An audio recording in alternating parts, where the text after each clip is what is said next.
যাদের এমার্জেন্সি আছে তারা যদি চান যে আমরা আমাদের হিয়ারিং যেটা আছে এসআইআর ট্রাইব্যুনালে সেখানে আমরা দ্রুত নিষ্পত্তি করব এবং এই দ্রুত নিষ্পত্তি করার জন্য তারা মহামান্য হাইকোর্টের দ্বারস্থ হতে পারেন।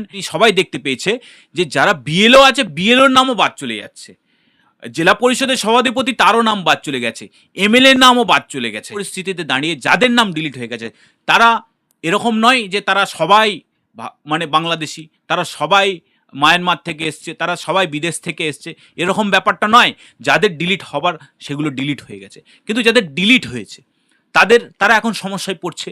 আপনি একটা পাসপোর্ট করতে যাবেন, আপনি বাইরে কোনো অন্য দেশে ঘুরতে যাবেন, তার জন্য পাসপোর্ট লাগবে, আপনি হজ করতে যাবেন পাসপোর্ট লাগবে। এই দুর্দশার প্রধান কারণ হচ্ছে রাজ্যের পূর্বতন শাসক দল। কারণ হচ্ছে এসআইআরে নামের বাবার নামের ছোট ছোট কিছু লজিক্যাল ডিসক্রিপেন্সি যেগুলো বলছিল সেগুলো ছিল, এবং কাদের ছিল? যারা সমাজের নিম্নবর্গের মানুষ, যারা মানে শিক্ষা বা মানে এডুকেশনালি সেইভাবে কোয়ালিফাইড নয়, তাদের হয়েছিল। কারণ তারা এই বিষয়ে সচেতন ছিল না। কারণ পশ্চিমবাংলায় বেকারত্ব বেশি, পশ্চিমবাংলায় মানুষ খেটে খায়, বাইরে চলে যায়, রাজ্যের বাইরে চলে যাচ্ছে, দেশের বাইরে চলে যাচ্ছে, লেবারের কাজটুকু এখানে পেত না। সেই জায়গায় দাঁড়িয়ে তারা কাগজপাতি নিয়ে অত সচেতন ছিল না।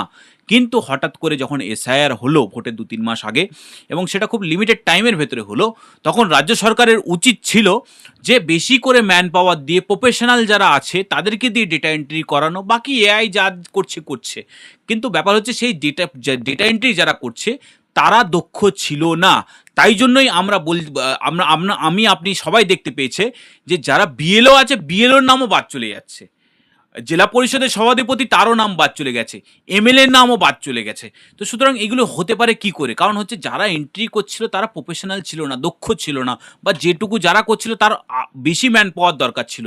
তো পশ্চিমবঙ্গ রাজ্য সরকার যখন এসআইআরের জন্য উঠে পড়ে লাগলেন, এবং সেটা ইলেকশন কমিশন মারফত হলো, এবং রাজ্য সরকারেরই সমস্ত, ইলেকশন কমিশনের তো আলাদা এমপ্লয় নেই যে সে ডেটা এন্ট্রি করবে, রাজ্য সরকারের এমপ্লয়িরাই ইলেকশন কমিশনের হয়ে কাজ করেছে। এবং সেই কাজ করার জন্য, এই ভুলে ভরা কাজ করার জন্য লক্ষ লক্ষ মানুষের নাম বাদ গেছে। বিশেষ করে মুর্শিদাবাদ শীর্ষে, মালদা, বীরভূম, দিনাজপুর, সমস্ত জেলা এগুলো সব শীর্ষে আছে। এই জায়গায় দাঁড়িয়ে আজকের দিনে দাঁড়িয়ে ভোটার লিস্ট যেটা বেরিয়েছে, লাস্ট যে সাপ্লিমেন্টারি লিস্ট বেরিয়েছে, যাদের ইনক্লুশন হয়েছে, যাদের ডিলিট হবার সেগুলো ডিলিট হয়ে গেছে, কিন্তু যাদের ডিলিট হয়েছে তারা এখন সমস্যায় পড়ছে।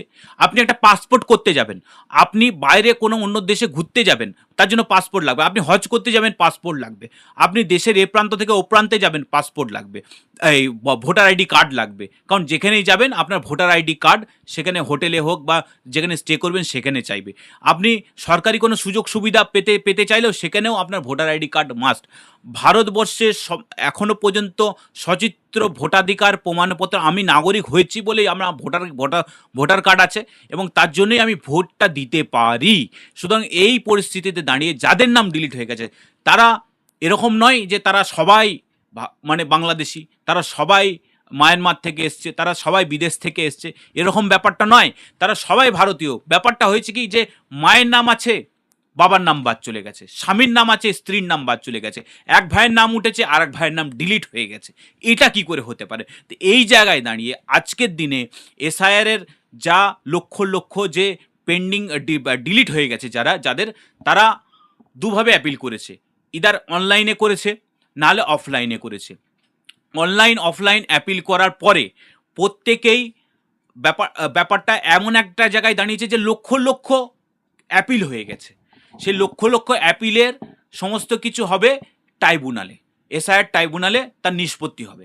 কিন্তু এসআইআর ট্রাইব্যুনাল তার মানে একদম সর্বোচ্চ সীমা দিয়ে মানুষকে রিলিফ দেওয়ার চেষ্টা করছে, কিন্তু কেসের ডিসপোজাল রেট যা এবং যে হারে পেন্ডিং আছে সে হারে দেখা যাচ্ছে যে আগামী 6 মাস, 1 বছর কেন, আগামী 2-3 বছরেও দেখা যাচ্ছে যে কার নাম কখন আসবে এবং সেখানে কার নাম ডিসপোজালে যাবে, এটাকে মানে একটা মানে পরিসংখ্যান দেয়া বা এটাকে একটা চিন্তাভাবনার মধ্যে রাখা, কেউ সেটাকে পরিষ্কার বুঝতে পারছে না। অর্থাৎ আমি অ্যাপিল করেছি, কিন্তু আমারটা হিয়ারিং কবে হবে? সুতরাং এই নিয়ে ধন্দে আছে। সেই জায়গায় দাঁড়িয়ে যাদের হাতে সময় আছে, যারা সচেতন, যারা দেখছেন স্ট্যাটাস কী আছে, কবে আমার হিয়ারিং হচ্ছে, তাদের ব্যাপারটা আলাদা। যাদের আর্জেন্সি আছে, যাদের এমার্জেন্সি আছে, যে ভোটার লিস্টের নামটা না থাকলে তার ক্ষতি হয়ে যাবে। হয়তো দেখা যাচ্ছে কেউ ডাক্তারি পরীক্ষা দিয়েছে, হয়তো দেখা যাচ্ছে কেউ পাসপোর্টের জন্য অ্যাপ্লাই করেছে, হয়তো দেখা যাচ্ছে কেউ উচ্চ শিক্ষার জন্য মানে অ্যাপ্লাই করেছে, বা সরকারি অন্য কোনো সুবিধার জন্য অ্যাপ্লাই করেছে।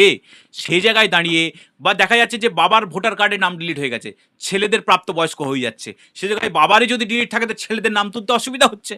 এই জায়গায় দাঁড়িয়ে আজকের দিনে যাদের এমার্জেন্সি আছে তারা যদি চান যে আমরা আমাদের হিয়ারিং যেটা আছে এসআইআর ট্রাইব্যুনালে, সেখানে আমরা দ্রুত নিষ্পত্তি করব, এবং এই দ্রুত নিষ্পত্তি করার জন্য তারা মহামান্য হাইকোর্টের দ্বারস্থ হতে পারেন, এবং হাইকোর্টের দ্বারস্থ হয়ে এক্সপিডিশিয়াস ডিসপোজাল, অর্থাৎ এসআইআর মূল যে মামলা আছে, ট্রাইব্যুনালে যে মামলা আছে, সেই মামলাটা নিষ্পত্তি তার মেরিটে হবে এসআইআর ট্রাইব্যুনালে।